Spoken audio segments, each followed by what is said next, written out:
Good morning. Good afternoon, children. Good afternoon. Good afternoon, ma'am. We started with the animal kingdom in our last class, and we learned about some of the major criteria for classifying animal kingdom. And we started with some of the basic features. The first point was about, what was the first point?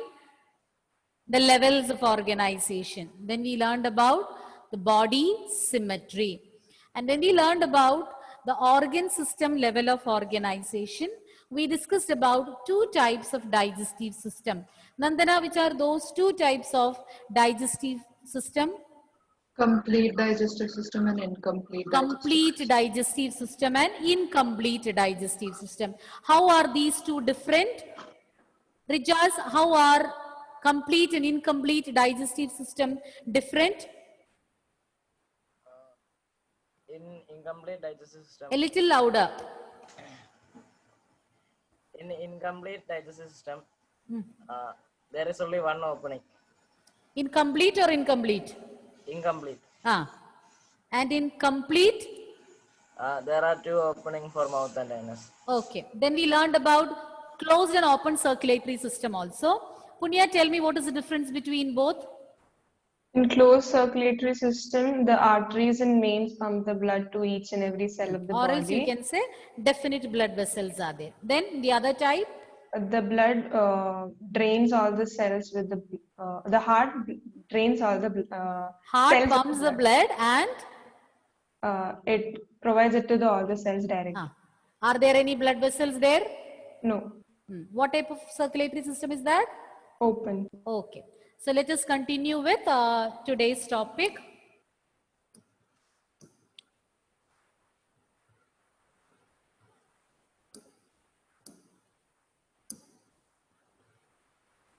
So next we are moving on to the third criteria for categorizing animal kingdom into phyla. So in the beginning we learned about the different criteria. We listed out the different criteria for classifying animal kingdom into phyla, and we have completed the first two criteria in our previous class. So let us begin with the third one, germ layers.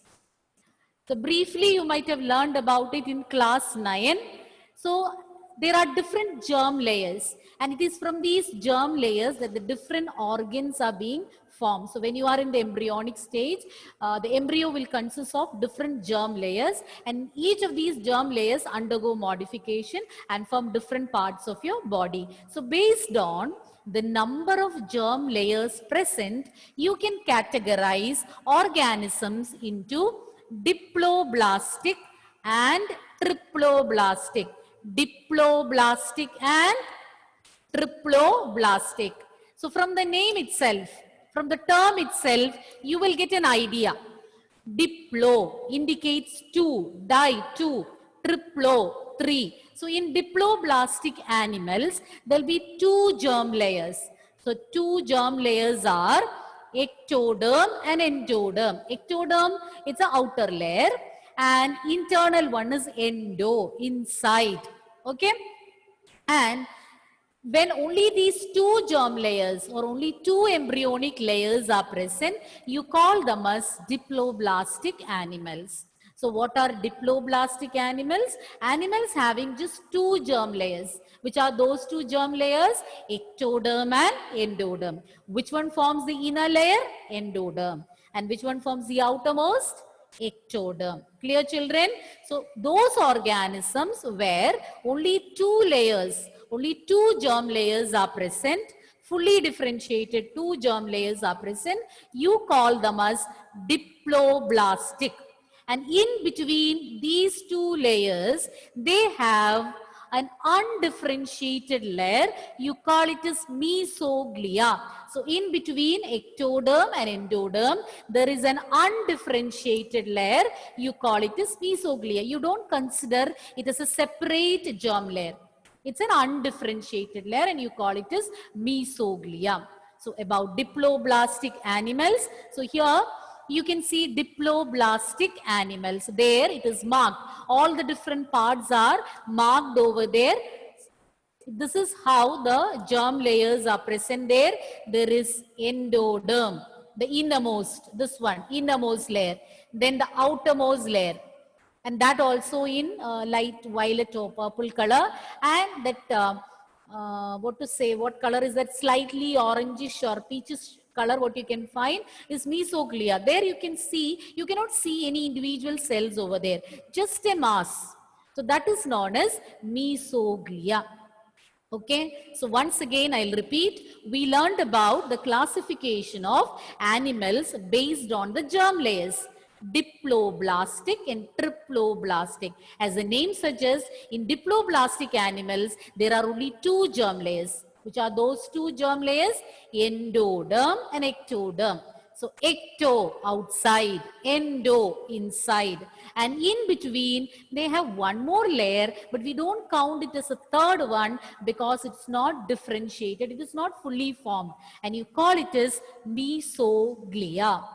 So the terms which are not familiar, I would ask you to either write or repeat it several times and learn it. You can write down, underline those in your, when you're copying down the lecture notes, you drill yourself many times, and if you have the habit of writing it 10 times, 15 times like small children, that also can go a long way in helping you to learn the spellings. Okay. Then examples for diploblastic animals, animals who are having only two layers, coelenterate. Okay, coelenterate, Cnidaria also we say, the phylum Coelenterata. The members of phylum Coelenterata, you call them as coelenterates. I know these terms you're familiar because you have learned it in 9th standard, the chapter Diversity in Living World. So those terms you're familiar. So once again, we'll see what are diploblastic animals. Animals where the cells are arranged in just two embryonic layers. Those are ectoderm and endoderm. So since they have only two layers, you call them as diploblastic. At the same time, they have one more layer, but we don't count as a third one because it is not fully differentiated. You call it as mesoglia. A typical example for diploblastic animal is coelenterate. So all the members of Coelenterata or phylum Coelenterata are diploblastic. Now moving on to the next one, triploblastic. Tri stands for three. So triploblastic animals, they will have three germ layers. Just like the other diploblastic animals, here also you can find the same two layers. Which are those two layers? Ectoderm and endoderm. The outer ectoderm and the inner endoderm. But apart from that, you can see an additional layer which is known as mesoderm. So they have an additional layer, you call it as mesoderm. But what was found in what is found in diploblastic animals, it is known as mesoglia. Here it is mesoderm. When it is fully differentiated, you count it as a third layer, it is mesoderm. But in diploblastic animals, they were not fully differentiated and you don't count it as a third layer. So in triploblastic animals, you can find three layers. Okay, the outer ectoderm, then inner endoderm, and one more layer which is known as mesoderm. You compare these two figures, children. There in the first figure, that orange color, as I said, there you cannot find any cells. See here, you can't find any cells over there. But here you can find it is fully differentiated. It's made up of cells. So there are three layers. This one forms the first layer. This is the second layer. And finally, the third layer. So they are having three layers. So we call them as triploblastic animals. Any doubt? No, ma'am. No, ma'am. So quickly we'll just recapitulate it and come back to the next slide. So who is going to tell me what are diploblastic animals? Michael? Diploblastic animals. They have two layers, Okay, which are those two layers? the ectoderm and endoderm. Which one forms the outer and inner? Tell me that also. The ectoderm forms the outer layer and Yes. endoderm forms the inner. Very good, very good. And who is going to tell me about triploblastic animals? Lydia, can you? Ma'am, they have 3 layers. Which are those 3 layers? Yes. Lydia? Lydia is facing some connectivity issues, I suppose. Who is going to say? Donna? Donna, tell me. Mesoderm, Ah, ectoderm, and endoderm. tell me their position also in terms of their location, where each one Uh, is. ectoderm is outside, Ah. and endoderm is internal, and Mesoderm? mesoderm Ah, in between. in between. So remember the term middle. Mesoderm in the middle. Both middle and mesoderm starts with M. So you won't get any confusion. Okay? Middle one, mesoderm. So let us continue with the next criterion. Examples. I forgot to mention the examples. All the organisms starting from platyhelminthes to chordates. So you'll be learning about each of these phylum. I hope you're remembering what you learned in 9th standard about different phyla. So starting from platyhelminthes to chordates, all of them are triploblastic. Now, the next one, this can be a little confusing for you. So I want you to listen very carefully. Okay. Out of all the different criterion, this can be a little confusing. So extra attention you need to put in. Okay. Fourth criteria for classifying the organisms or animals into phyla is coelom. Coelom is a true body cavity. There can be different cavities inside the body, but the true body cavity is known as coelom. Now, you should know what is meant by true body cavity. That I will tell you. So, before that, let's see what is coelom. Coelom is a space between the body wall and the gut wall, the intestine, the gut wall and the body wall. There is space. That space is known as coelom. What is coelom? Coelom is a space between body wall and gut wall. Underline, between body wall and gut wall. And on the basis of the type of coelom, you can categorize animals into 3 types. Those 3 types are a coelomate, pseudocoelomate, coelomate. Terms you are familiar, no? In 9th you have learned, at least very briefly you have learned about these. A coelomate, pseudopodia. Hope you are remembering. Amoeba having pseudopodia. Why you call it a pseudopodia? Because they are false. They are not real feet, because its position, location, all can change according to their requirement. Pseudo means false. Okay, the word meaning of pseudo is false. So pseudocoelomate. So you'll get an idea. It's a false coelom, not the true coelom. Then coelomate, those which are having a true body cavity or coelom. Before we go into the details, again I'll repeat what is meant by coelom. Coelom, it's a space between the body wall and the gut wall. Between the body wall and the gut wall, there is a space which you call it as coelom. Based on the nature, the type of coelom, you categorize animals under 3 groups. A coelomate, pseudocoelomate, and coelomate. So this picture I am not explaining, because along with each one I will be explaining it. But what you see here are the 3 types. The first one is coelomate A. The coelomate organisms, their coelom will be like this, and pseudocoelom you can find in the second picture, and the third one, true coelom. Details you will learn as I am explaining each one. First one, coelomate. So we will be dealing with coelomate animals first. Coelomates are those which are having a true body cavity. And when do you call a body cavity as true coelom? Is when the body cavity is lined on all sides, bordered on all sides by mesoderm. So I'll repeat it. It's if you don't listen carefully, you can get confused. So please listen carefully. So already you learned about the 3 different layers. You know this one is, tell me which is this layer? Ectoderm. Ectoderm. The outermost layer is ectoderm. Then the innermost, endoderm. Okay, a little darker in the center, that is endoderm. And you can see yellowish color, that is mesoderm. Okay, but you can see that there is a space, okay, between the mesoderm.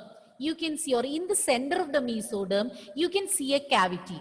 That cavity on all sides, it is bordered by mesoderm. Just check where I have drawn that red arrows in the center. On all the sides of that space, you can find mesoderm, yellow cells. Go for see the yellow color. All the sides of that body cavity is having that yellow line, or this mesoderm is bordering it on all sides. Only such a cavity, you can call it as a true coelom. When I mention about pseudocoelom and a coelomate, you will get an idea. But for the time being, you just understand that the body cavity, which is lined on all sides by mesoderm, only then you can call it a coelom or true body cavity. Whichever animals have such a coelom, you call them as coelomates. So organisms having a true coelom, we call them as coelomates. And all these examples, phyla's names you are familiar with: annelids, mollusks, arthropods, echinoderms, hemichordates, chordates. All these names you are very familiar. So starting from annelids, all the higher organism. Annelids, arthropoda, echinodermata, mollusca, hemichordata, chordate, in order from annelids to chordates, all are having true body cavity or coelom. Starting from annelids. From annelids, all the phyla in order, they are having true coelom. What is a coelom? Coelom, we can say it's a cavity or the space between the body wall and the gut wall. But you can call it a true coelom or a true body cavity only if that space is bordered on all sides by what, children? Mesoderm. Mesoderm. What? Mesoderm, the middle layer. It should be, that cavity should be bordered on all sides. Everywhere giving it a border, there should be mesoderm. Only then you can call it a coelom. If not, it is not coelom. Otherwise, different cavities can be there in the body. So every cavity you won't call it a coelom. Only when underline, highlight. If you have your textbook, please do highlight. If you're in the lecture notes, you can underline. You can write with a different ink. The only cavity, the cavity which is lined by mesoderm on all sides, you call it as a true coelom, and such organisms are known as coelomates. Now you will understand it better when we see the other types of body cavities. Now a coelomate, a coelom, no coelom. They don't have any coelom.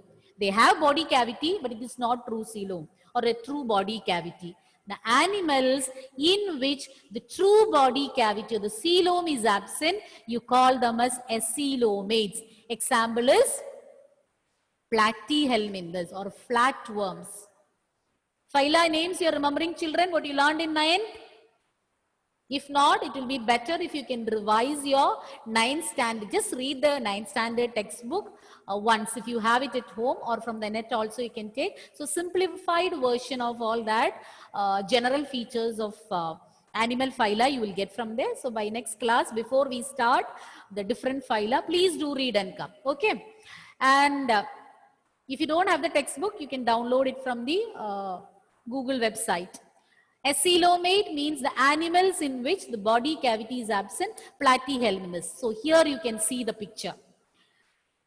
Children, here you can see a space, a white part you can see in the center, but we don't call it as a coelom because is it bordered by mesoderm? The orange color cells, is it bordered? No, it is bordered by endoderm only. It's not bordered on all sides by mesoderm. So you can say it is not a true body cavity. They don't have a coelom. Example is platyhelminthes. So there is some space inside, but that is not a true body cavity. Because, children, are you getting my point? Any doubts? Feel free to stop me in between. Ma'am, I didn't understand. Who is that? Steffi. Yes. Steffi, did you understand what is coelom? Yes. Yes, only this. Okay. So see, child, this one, the blue colored one. That one, I'll give color name so that you can understand it better. That is outermost. So it is ectoderm. Okay. This one, little black or dark or gray in color in the center. That is endoderm. Okay. Sorry. Endoderm. Then this orange colored or yellow colored one is known as mesoderm. Yes. So is there any cavity here or in the mesoderm? You can't see any cavity over there, but there is a space in the center. Let me take another color pen. So you can see a space over here, but that is bordered by endoderm, not mesoderm. This one is endoderm, not mesoderm. So you cannot call it as a true body cavity. Steffi, are you getting the point? Yes, ma'am. Yes. So when do you call a cavity as coelom? When all the boundaries are covered by mesoderm. Here there is a cavity, but you don't call it as a true body cavity or a coelom. The reason is that cavity is not bordered by mesoderm but by endoderm. So you don't call it as a true body cavity. And the next one, the pseudocoelom. Pseudo means false. So let me finish this. After that, I'll summarize all the three. Okay. So pseudo, false coelom. Now let's see what is this false coelom. Here the body cavity is not lined completely by mesoderm, but you can see this mesoderm are scattered pouches. See here, this one, let me take the pen. 1 minute, children, let me take the pen. See, this one, what is that? Ectoderm. This one, endoderm. And the yellow colored cell, see here, the mesoderm is forming certain pouches. It's not forming a, a continuous space, or it is not forming a cavity and bordering that cavity. Instead, it is like some pouches, scattered pouches you can find. So such a cavity, you cannot call it as a true coelom. Instead, since it is bordering a small space by this mesoderm, you call it as a false coelom. Such a body cavity is known as pseudocoelom, and you call the animals as pseudocoelomates. So now we'll go back to the first figure. We'll compare all the three in the same picture. So in this one, we saw all the three. Now just compare, children.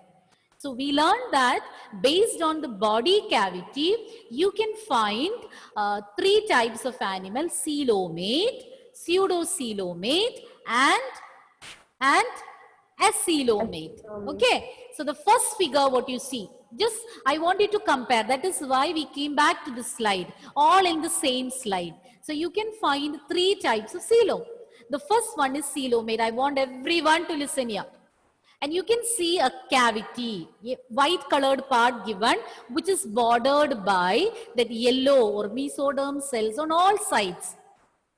But in the second figure, you can find only some pouches being formed by mesoderm rather than forming a continuous layer. So there you call it as a false pseudocoelom.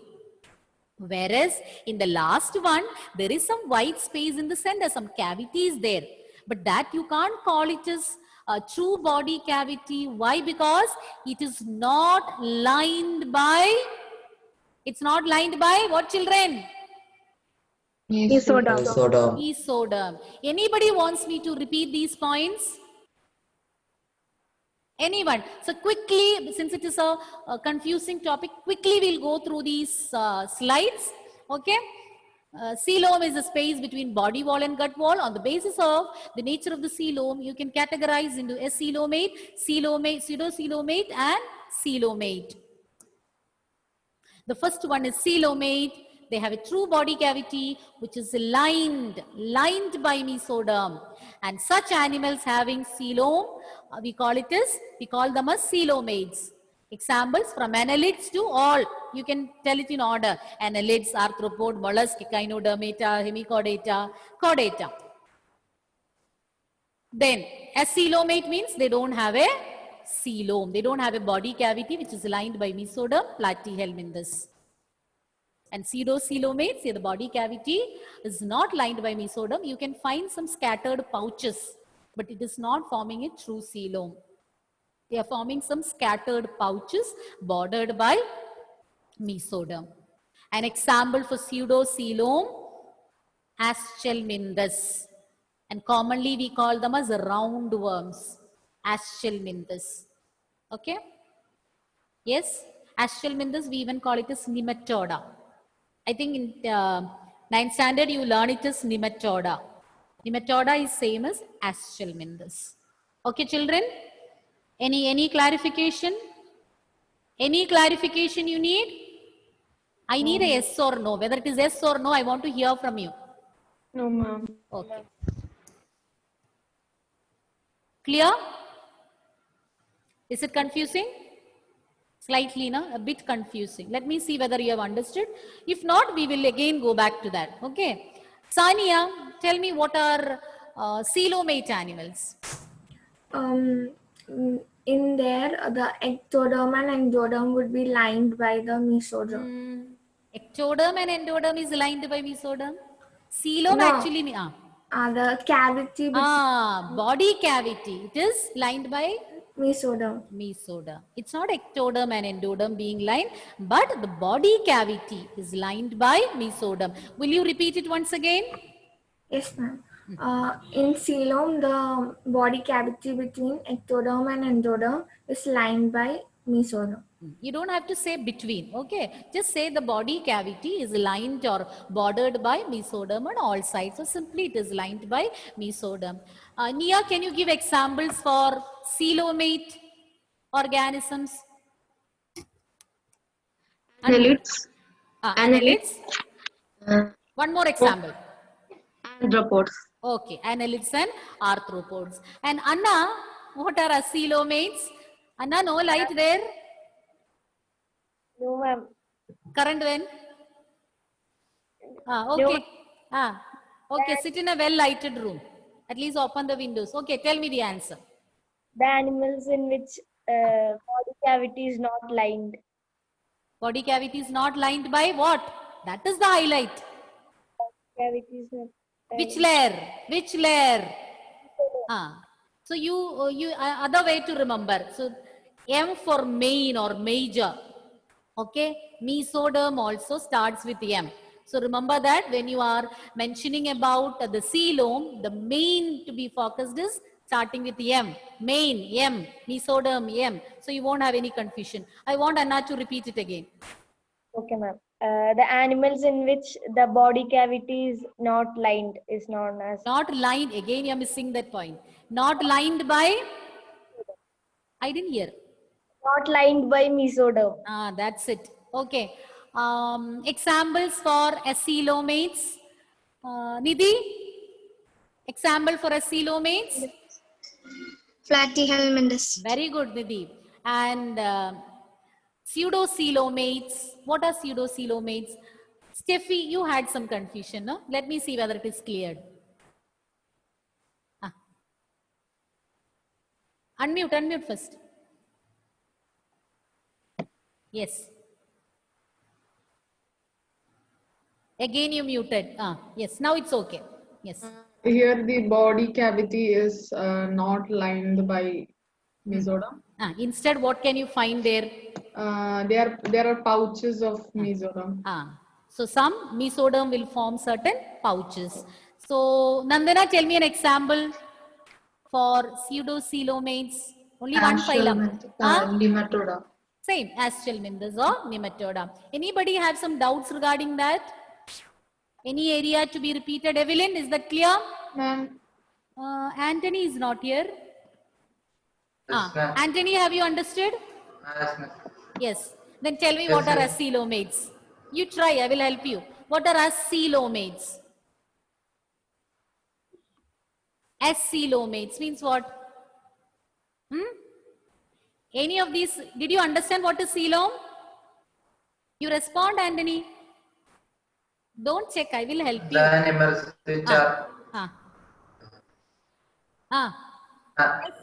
the animals body cavity. Correct. Are having or not having? Acoelomates, do they have or do not have? There is Anthony. Yes. Try. The animals I'm waiting. Tell. is Now my question, body cavity is absent. you look at me, you don't refer anywhere. Anyway, you said the answer. Repeat once again. Acoelomates are? Animals whose body cavity is absent. Very good. So body cavity usually, if we have to call it a coelom, it should be lined by what? Which layer? Starting with the M. Anthony, don't refer. I'm here to help you. Anthony, look here. Starting with the M. Mesoderm. Why should you refer there? I told no. M, main, major, mesoderm. Okay? Is that okay? So shall we wind up, children? Oh, we have 5 more minutes. Okay. 1 o'clock, no, not 12:55. No, ma'am. Okay. So we'll continue. Any doubts? Since it is slightly confusing, I'm asking again. Yes. Ma'am, can you show the last slide? Oh, yes. This one, no? Steffi? Steffi, is this the one? Yes, ma'am. Okay. So I'll read it. Acoelomates are the animals in which the body cavity is absent. Example, platyhelminthes. And pseudocoelomates are those whose body cavity is not lined by mesoderm. Instead, the mesoderm forms some scattered pouches in between ectoderm and endoderm. Such a body cavity, you call it a pseudocoelom. And the animals possessing them are called pseudocoelomates. You have to make this thorough. Don't postpone it for the next day. Only if you read it today, that memory retention will be there. After 2 days, if you thought of reading, you will forget what I mentioned in the class. Okay? Is that clear? Steffi? Okay? Yes, ma'am. The previous slide you would like to see, or this is okay? This is ma'am. Okay. Children, we will not have time to start with the next topic. So I'll wind up the session here. So thank you, children. See you next class. Thank you, ma'am. Thank you, ma'am.